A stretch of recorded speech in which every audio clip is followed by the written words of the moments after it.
सीखने वाले हैं ट्रांसलेशन, जिसके माध्यम से हम समझते हैं, सीखते हैं ग्रामेटिकल कॉन्सेप्ट को, जो किसी भी प्रकार के कॉम्पिटिटिव एग्जाम्स और अपकमिंग सीबीएसई यूपी बोर्ड के स्टूडेंट्स को हेल्प करता है एग्जाम क्लियरिफाई करने में, क्रैक करने में। ओके गाइस, स्टार्ट करते हैं।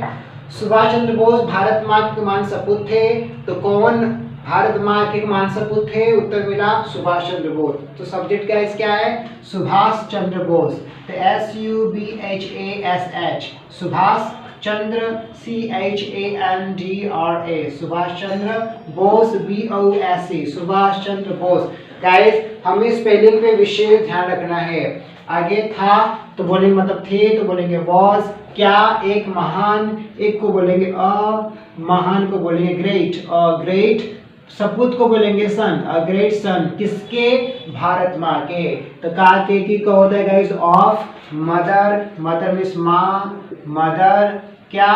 भारत, तो India, of mother India. Okay guys, इस तरह से हमारा ये एक सेंटेंस कंप्लीट।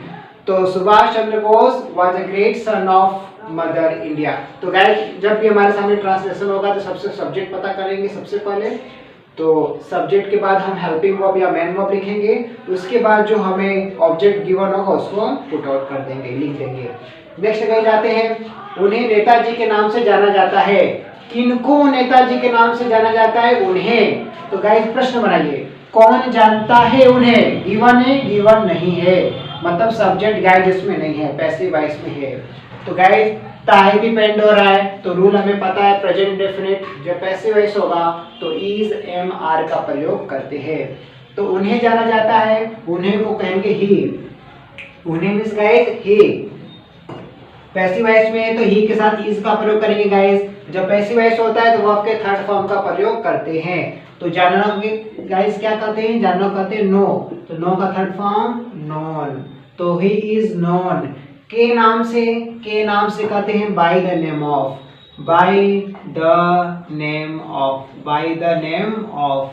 या इसके जगह पे गाइस हम एज का भी प्रयोग कर सकते हैं, बाय द नेम ऑफ के जगह पे हम एज भी लिख सकते हैं। तो he is known by the name of Netaji, NETA, Netaji. He is known by the name of Netaji. या गाइस हम लिख सकते हैं he is known as Netaji. तो गाइस देखिए, जब भी पैसिव वॉइस होता है तो जा का अंग्रेजी हम नहीं बनाते हैं। जाना, जाना, पढ़ा, जाना, लिखा, जाना, सोचा, जाना, किया, जाना, मनाया, जाना। तो गाइस जब पैसिव वॉइस में होता है तो जाना शब्द हेल्प करता है उसको प्रोनाउंस करने में, लेकिन जाना का अंग्रेजी हम नहीं बनाते हैं। तो जाना, जाना मतलब जानना। ओके गाइस, तो जानना को नो, नो का थर्ड फॉर्म नॉन। तो he is known by the name of, या हम कह सकते एज नेताजी। नेक्स्ट कहीं जाते हैं, उनका जन्म 23 जनवरी 1897 को कटक में हुआ था। इसका मतलब गाइस उनका जन्म हुआ था, उनका को बोलेंगे ही, उनका का ही जन्म हुआ था तो बोलेंगे was born, he was born. Born मतलब जन्म होना, ही वाज बोर्न, बोर्न के बाद ऑन, तो ही वाज बोर्न ऑन कब गाइस? 23rd, तो बोलेंगे 23rd जनवरी, JANUARY, जनवरी। तो he was born on 23rd January. एक चीज गाइस ध्यान रखेंगे, बोर्न के साथ ऑन प्रीपोजिशन का प्रयोग करेंगे, और बोर्न के पहले हम हेल्पिंग वर्ब वाज, वर या इज, एम आर का प्रयोग करेंगे, क्योंकि बोर्न यहाँ वर्ब नहीं है गाइस। ओके, तो ही वॉज बोर्न, बोर्न के साथ ऑन प्रीपोजिशन लगाएंगे कब? 23rd जनवरी। गाइस सन क्या है? कॉमा 1897। उसके बाद गाइस क्या लिखा है? कटक में, तो in Cuttack, in Cuttack, CUTTAK, in Cuttack. Okay guys, complete, full stop.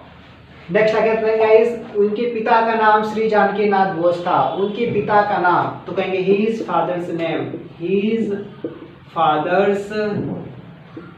Father's name, या हम बोल सकते हैं the name of his father. ऐसे भी गाइस हम बना सकते हैं। उनके पिता का नाम, पहले नाम का, तब का, तब उनके पिता का, तो बोलेंगे the name of his father, या हम लिख सकते हैं हिज फादर्स नेम, क्योंकि लिविंग है गाइस, जब कोई चीज लिविंग होता है तो ऐसे में अपॉस्ट्रोफी एस का प्रयोग करके हम यूज कर सकते हैं, का प्रयोग कर सकते हैं। तो हिज फादर्स नेम क्या था को बोलेंगे was. His father's name was क्या था, श्री जानकी नाथ बोस। तो श्री को गैस क्या कहेंगे, श्री को श्री लिख दीजिए, नहीं तो एस एच पे फुल स्टॉप लगा दीजिए। एस एच क्या, जानकी नाथ बोस। तो JANAKI जानकी नाथ, तो नाथ को गैस क्या कहेंगे, NATH Janaki Nath Bose, BOSE Janaki Nath Bose. Next आते हैं गाइस, वह भारत को ब्रिटिश शासन से मुक्त कराना चाहते थे।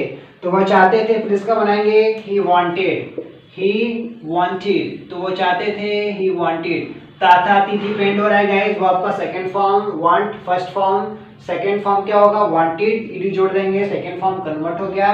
तो ही वांटेड क्या करना चाहते थे, मुक्त कराना चाहते थे गाइस। अब यहाँ बहुत इंपॉर्टेंट कॉन्सेप्ट है, इसको समझेंगे।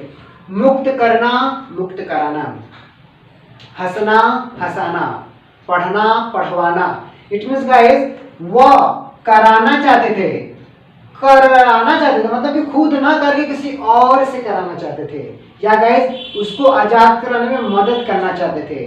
तो गाइस जब भी वाक्य पढ़कर लगे कि किसी की मदद की जा रही है या किसी की सहायता की जा रही है या कराना शब्द लिखा हो, तो ऐसे में हम मेक का प्रयोग करेंगे, पॉजिटिव वर्ब मेक लगाएंगे।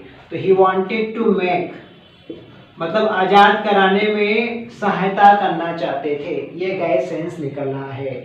जैसे एग्जांपल गाइस, वह मुझे हंसाना चाहता है, तो बोलेंगे guys he wants to make me laugh, वो मुझे रुलाना चाहता है, he wants to make me cry, ऐसे गाइस, ओके। वो मुझे यह काम देना चाहता है, करवाना चाहता है, he wants to make me do this work.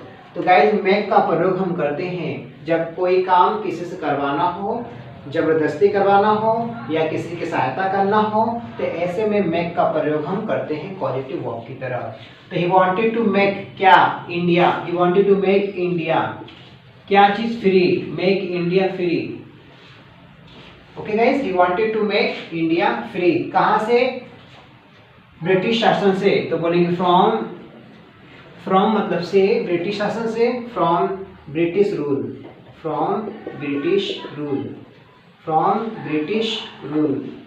तो गाइड इस तरह से हमारा ये कॉन्सेप्ट क्लियर हो गया। तो आई होप ये वीडियो लेक्चर आपके लिए हेल्पफुल होगा। Thanks for watching this video.